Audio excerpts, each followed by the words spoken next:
नमस्कार, मी तेजल तुमच्या सगळ्यांचं स्पेक्ट्रम अकॅडमीच्या यूट्यूब चॅनलवर सहर्ष स्वागत करते. आज आपण विधान परिषदेबद्दल समजून घेणार आहोत, ज्याला इंग्रजीत स्टेट लेजिस्लेटिव्ह काउन्सिल असे म्हणतात. आपण सुरुवात अर्थात इतिहासापासून करणार आहोत की परिषदांची सुरुवात कशी झाली. त्याआधी आपण समजून घेऊ की विधान परिषद असो किंवा विधानसभा असो, यांचा नक्की उद्देश काय असतो, यांची उत्पत्ती कुठून झाली. तर बघा, जेव्हा देश असतो आणि देशात लोकशाही असते तेव्हा त्याचं सर्व नियंत्रण कायदेमंडळाकडे असतं. देशातील सर्व कायदे कायदेमंडळ बघत असतात. जर आपण केंद्राचा विचार केला तर केंद्रस्थानी कायदेमंडळ संसद बघत असतात. संसदेत 2 घरं आहेत. पहिलं घर आहे लोकसभा आणि दुसरं घर आहे राज्यसभा. आणि राज्यांकडे असतात राज्य विधिमंडळ. म्हणजे राज्यांमध्ये विधिमंडळ राज्यासाठी कायदा बनवत असतात. पण सगळ्याच राज्यांमध्ये राज्य विधिमंडळांमध्ये विधान परिषद नसते. आपल्या भारतात काहीच राज्यांमध्ये विधान परिषद आहे, पण भारतातील इतर सर्व राज्यांमध्ये मात्र विधानसभा नक्की असते. तर राज्य विधिमंडळामध्ये विधानसभा आणि विधान परिषद असे 2 घरं असतात. आता कोणत्या राज्यांमध्ये विधान परिषद आहे हे तुम्हाला माहीतच असेल. भारतातल्या 6 राज्यांमध्ये विधान परिषद आहे. तत्पूर्वी आपण त्याचा थोडा इतिहास जाणून घेऊ. 1861 सालच्या भारतीय परिषद कायद्यानुसार भारतात पहिल्यांदाच काउन्सिल आलं होतं आणि तेव्हा असं ठरवलं गेलं होतं की भारतातल्या 3 लोकांना नामनिर्देशन मिळेल या काउन्सिलमध्ये. म्हणजे पहिल्यांदाच या परिषदेमध्ये 3 भारतीय नामनिर्देशित झाले होते आणि यांना नामनिर्देशन करण्याचं काम केलं होतं तत्कालीन गव्हर्नर जनरल लॉर्ड कॅनिंग यांनी. लॉर्ड कॅनिंग यांनी तेव्हा यांना व्हॉइसरॉय असं म्हटलं जायचं, कारण 1858च्या कायद्यानुसार गव्हर्नर जनरलला आता व्हॉइसरॉय म्हणू लागले होते. तर लॉर्ड कॅनिंग या व्हॉइसरॉयने भारतात पहिल्यांदाच परिषदेमध्ये 3 भारतीय नामनिर्देशित केले आणि हे 3 भारतीय होते बनारसचा राजा, पटियालाचे महाराजा आणि सर दिनकर राव. खरं तर यांना तिघांनाही इंग्रजीही फारसं समजत नव्हतं, यांना कायद्याबद्दलही फार माहिती नव्हतं, पण ब्रिटिशांच्या मर्जीतले म्हणून यांना परिषदेत स्थान दिलं गेलं होतं. ब्रिटिशांच्या होला हो मिळवत आणि नाहीला नाही मिळवत ते परिषदेत काम बघायचे. म्हणजे भारतीयांच्यासाठी खास त्यांनी काही काम केलं नव्हतं. यानंतर आपण वळूया काउन्सिलची पहिली बैठक कशी झाली तिकडे. Council of governor of Bombay. मग आपल्या भारतात जर आपण महाराष्ट्र तेव्हा म्हटलं नाही जायचं, पण तेव्हा बॉम्बे प्रांत होतं. आणि हे बॉम्बे प्रांत कुठपर्यंत होतं तर तुम्हाला नवल वाटेल, पण बॉम्बे प्रांत आजच्या येमेन आणि ओमन देशापर्यंत सुद्धा होतं. आणि उत्तरेकडे बघितलं तर आत्ता गुजरात म्हणतो, पण तेव्हा आपण कच्छ, सौराष्ट्र, रेवा हे जे प्रदेश होते, माही नदी आणि तापी नदी यांच्यामधला जो प्रदेश होता, इथपर्यंत बॉम्बे प्रांताचा विस्तार होता. तर आपण पहिल्या बैठकीकडे वळूया. गव्हर्नर ऑफ बॉम्बेने ही बैठक ठरवली होती आणि ती council of governor of Bombay असे म्हटले जाते. तर ही बैठक ही फक्त बॉम्बेपुरती नव्हती, पूर्ण भारतापुरती मर्यादित होती आणि ती 22 जानेवारी 1862 मध्ये झाली. साहजिक आहे, ही बैठक 1861च्या कायद्यानुसार झाली होती. जॉर्ज रशेल क्लार्क हे बॉम्बेचे दुसऱ्यांदा गव्हर्नर बनले होते आणि त्यांनी ही बैठक ठरवली होती. ही बैठक कुठे झाली होती तर ही बैठक मुंबई टाउन हॉलमध्ये झाली होती. 1935च्या कायद्यानुसार प्रांतांना स्वायत्तता मिळू लागली, हे तुम्हाला माहीतच असणार. आणि या प्रांतांना स्वायत्तता दिल्यानंतर 1937 मध्ये असं ठरलं की आता प्रांतांमध्ये सुद्धा परिषदा आणायच्या. यापूर्वी फक्त केंद्रात परिषद होती, जिची बैठक आपण बघितली 22 जानेवारी 1862 मध्ये झाली. आता प्रांतातली बैठक बघू. तर 1937 मध्ये विधान परिषद आणि विधानसभा बनली होती. आपण बॉम्बेचा अभ्यास केला तर बॉम्बेसाठी आपण हेच लक्षात ठेवणार आहोत की 1937 मध्ये पहिल्यांदा बॉम्बे प्रांतासाठी विधान परिषदही ठरली आणि विधानसभा पण ठरली. मग या परिषदा कुठे व्हायच्या तर तत्कालीन बॉम्बे प्रांतामध्ये काउन्सिल हॉल्स होते आणि हे 3 काउन्सिल हॉल्स तेव्हाच्या पण आणि आजच्या पण मोठ्या शहरांमध्ये होते. ही 3 मोठी शहरं म्हणजे मुंबई, पुणे आणि नागपूर. मुंबईत आजही खूप पाऊस पडतो, तेव्हाही खूप पाऊस पडायचा, पण आज थोडंफार प्रशासन बदललंय. तेव्हा मात्र तसं नव्हतं. मुंबई ऑलमोस्ट बुडण्यात यायची. तर मग मुंबईत जे अधिवेशन व्हायचं ते पावसाळ्यात मात्र व्हायचं नाही. आपण त्याला मान्सून अधिवेशन म्हणतो. तेव्हा मान्सून अधिवेशन मुंबईत व्हायचं नाही तिथल्या पावसाच्या परिस्थितीमुळे. तेव्हा पुण्यात हे अधिवेशन व्हायचं आणि पुण्यातल्या काउन्सिल हॉलमध्ये व्हायचं. हिवाळी अधिवेशन आजही नागपूरमध्ये होतं, तेव्हाही नागपूरमध्ये व्हायचं. पुण्यातला काउन्सिल हॉल कुठे होतं हे जाणून घेऊ. आपल्या सगळ्यांनाच माहिती आहे, आपण आता पुणे युनिव्हर्सिटी जिला म्हणतो ती गणेश खिंड इथे आहे. तेव्हा या पुणे युनिव्हर्सिटीतल्या हॉलला म्हटलं जायचं गव्हर्नर्स हाऊस.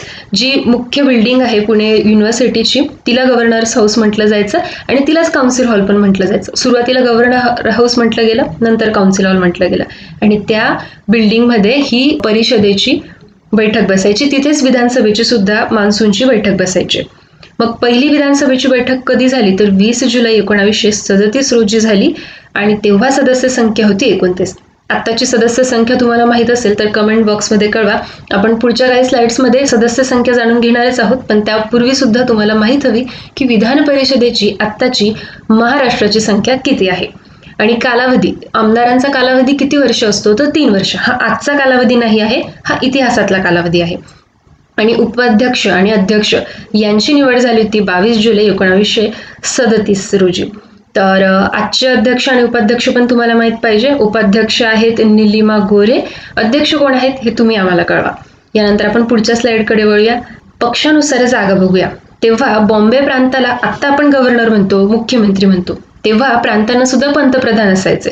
तर तेव्हाचे पंतप्रधान होते BG खैर. हे एक गांधीवादी व्यक्तिमत्व होते आणि ते महाराष्ट्राचे, तत्कालीन महाराष्ट्राला बॉम्बे प्रांत म्हटलं जायचं, तेव्हाचे पंतप्रधान होते.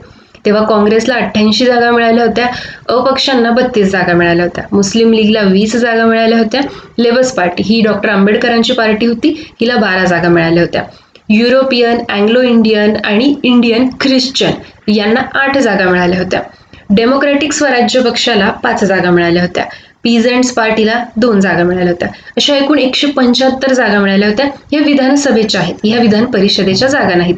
ठीक आहे. तेव्हा विरोधी पक्ष नेते होते डॉक्टर बाबासाहेब आंबेडकर. आणि विधान परिषदेमध्ये आजवर जास्तीत जास्त वेळा अध्यक्ष कोण झाले आहे असा प्रश्न विचारला जाऊ शकतो.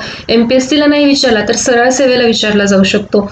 तर विधान परिषदेमध्ये जास्तीत जास्त वेळा अध्यक्षपद भूषवलं आहे वि.स. पागे यांनी. हे नाव तुम्हाला माहीतच हवं, कारण रोजगार हमी योजना कोणी आणली होती तर वि.स. पागे यांनी रोजगार हमी योजना आणली होती. त्यांनी 1960 ते 1978 म्हणजे अशी 18 वर्ष विधान परिषदेचं अध्यक्षपद भूषवलं होतं. ही खूप मोठी गोष्ट आहे. 1957 मध्ये विधान परिषदेची सदस्य संख्या होती 108. तुम्हाला याचं कारण माहीत असलं पाहिजे. 1956ला स्टेट रिऑर्गनायझेशन ऍक्ट आला होता, तर त्यानुसार बॉम्बेला द्विभाषी राज्य म्हणून घोषित केलं होतं. अर्थात ते महाराष्ट्रवासियांना मंजूर नव्हतं, तर तेव्हा गुजरात पण महाराष्ट्रात होतं, त्यामुळे ही संख्या जास्त मोठी दिसते, ही 108 दिसते. पण 1 मे 1960ला महाराष्ट्र वेगळं राज्य बनलं, मुंबईला घेऊन वेगळं राज्य बनलं आणि तेव्हा मात्र विधान परिषदेची सदस्य संख्या झाली 78. तर आजवर ही संख्या 78च आहे. आणि तेव्हाचे पहिले अध्यक्ष होते विधान परिषदेचे मंगलदास पकवासा आणि उपाध्यक्ष होते रामचंद्र सोमण. ठीक आहे. यापुढे आहे, मी मगाशी म्हटलं की भारतात 6 राज्यांमध्ये विधान परिषद आहे. मग ही 6 राज्य कोणती तर उत्तर प्रदेश, बिहार, कर्नाटक, महाराष्ट्र, आंध्र प्रदेश, तेलंगणा आणि 2019 पासून जम्मू काश्मीरमधून विधान परिषद रद्द केली आहे. का? कारण 370 कलम तिथलं हटवण्यात आलं 2019 साली. मग विधान परिषद सुद्धा तिथली हटलेली आहे. आता तर विधानसभा सुद्धा नाही आहे, कारण त्याला संघ राज्य घोषित केलं गेलं आहे. हे लक्षात कसं ठेवायचं तर आपण बाउंड्री वाईज लक्षात ठेवूया. जसं की उत्तर प्रदेश आणि बिहारला एक सीमा आहे, कर्नाटक आणि महाराष्ट्राला एक सीमा आहे, आंध्र प्रदेश आणि तेलंगणाला एक सीमा आहे. अशा पद्धतीने हे लक्षात ठेवूया आपण. आणि सदस्य संख्या लक्षात ठेवायची तर उत्तर प्रदेशची लोकसंख्या खूप आहे म्हणून आपण त्याला 100 म्हणूया की उत्तर प्रदेशला 100 विधान परिषदेचे सदस्य असतात. बिहार आणि कर्नाटकला सारखेच सदस्य असं लक्षात ठेवूया, 75. महाराष्ट्राला 78. आपलं राज्य आहे, आपल्याला कोणतीच ट्रिक न वापरता 78 ही संख्या लक्षात राहिली पाहिजे. आंध्र प्रदेशला त्याहून 20 ने कमी म्हणजे 58. तेलंगणाला 40. बघा, कमीत कमी विधान परिषदेमध्ये सदस्य संख्या 40 इतकी असली पाहिजे, तर तेलंगणाला आहे 40. तेलंगणापेक्षा कमी विधान परिषदेची संख्या होती जम्मू काश्मीरची. का असं असेल? जर मर्यादा 40ची आहे तर 40 पेक्षा कमी का असेल? कारण जम्मू काश्मीरमध्ये स्वतःची वेगळी अशी संविधान होती, त्याच्यामुळे त्यांची संख्या 40 पेक्षाही कमी होती. पण आता मात्र विधान परिषद ही तिथे नाही आहे. पुढे वळूया कलमांकडे. कलम 168 आपल्याला विधानसभेची निर्मिती सांगतं. हे 4ही कलम एक सलग आहेत, त्यामुळे लक्षात ठेवायला पण सोपे आहेत. 168 मध्ये विधानसभेची निर्मिती, 169 मध्ये विधान परिषदेची निर्मिती. आता निर्मिती झाली, आता त्यांची सदस्य संख्या, असं लक्षात ठेवायचं. मग त्यामुळे कलम 170 मध्ये विधानसभेची सदस्य संख्या, कलम 171 मध्ये विधान परिषदेची सदस्य संख्या. मग ही सदस्य संख्या कशी ठरते आता आपण ते बघू. पहिले विधानसभा प्रस्ताव ठेवते. जर एखाद्या राज्याला विधान परिषद हवी असेल तर विधानसभा प्रस्ताव ठेवते. जसं की आता चालू घडामोडींमध्ये पश्चिम बंगालला विधान परिषद मिळेल काय हा प्रश्न आहे. तर मग समजा पश्चिम बंगालच्या विधानसभेने प्रस्ताव ठेवला, तो प्रस्ताव विशेष बहुमताने पास होणं गरजेचं आहे. समजा पश्चिम बंगालमध्ये तृणमूल काँग्रेस पक्षाकडे जास्त मत आहेत, त्यामुळे बहुमताने ते पास होऊ पण शकतं. पण बहुमत म्हणजे नक्की काय ते जाणून घेऊ. एकूण सदस्यांच्या 50%. आता आपण महाराष्ट्राचं उदाहरण घेतलं तर महाराष्ट्रात 288 विधानसभेचे सदस्य असतात. मग त्यांच्या 50% म्हणजे किती, तर 144. पण 144 हा आकडा आपण नाही म्हणणार, आपण 145 म्हणूया. म्हणजे कमीत कमी 145 मतं पडली पाहिजे तो ठराव मंजूर होण्यासाठी. आता या 288 पैकी निदान 200 उपस्थित आहे समजा, तर या 200 उपस्थितांच्या आणि त्या 200 पैकी जितके सदस्य मतदान करतील त्यांच्या 2/3 मते मिळाली पाहिजे विधान परिषदेचा ठराव मंजूर करायला. हीच प्रक्रिया विधान परिषद रद्द करण्यासाठी सुद्धा वापरली जाते. समजा महाराष्ट्रात विधान परिषद आहे, आता रद्द करायची ठरली तर याच पद्धतीने ती रद्द पण होऊ शकते. म्हणजे त्याच्यासाठी आधी एक प्रस्ताव ठेवावा लागतो.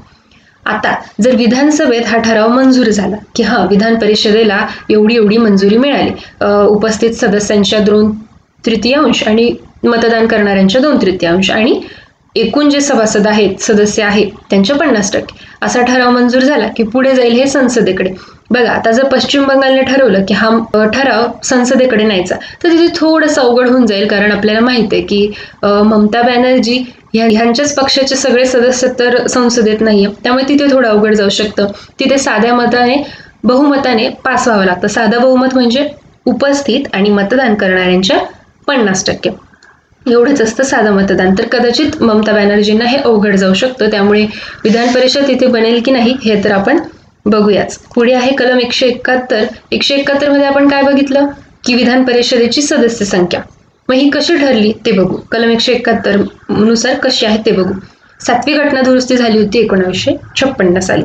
यानुसार असं ठरलं की विधानसभा सदस्यांच्या 1/3 सदस्यांपेक्षा विधान परिषदेतील सदस्य संख्या जास्त नसली पाहिजे. म्हणजे महाराष्ट्रात 288 विधानसभा सदस्य आहेत, त्यांच्या 1/3 करायची, यापेक्षा जास्त सदस्य विधान परिषदेत नसले पाहिजे आणि कमीत कमी 40 सदस्य असले पाहिजे. आपण बघितलं तेलंगणामध्ये किती सदस्य होते, 40 सदस्य होते, त्यापेक्षा कमी मात्र असू शकत नाही. याला अपवाद होता जम्मू काश्मीर, हे पण आपण बघितलं.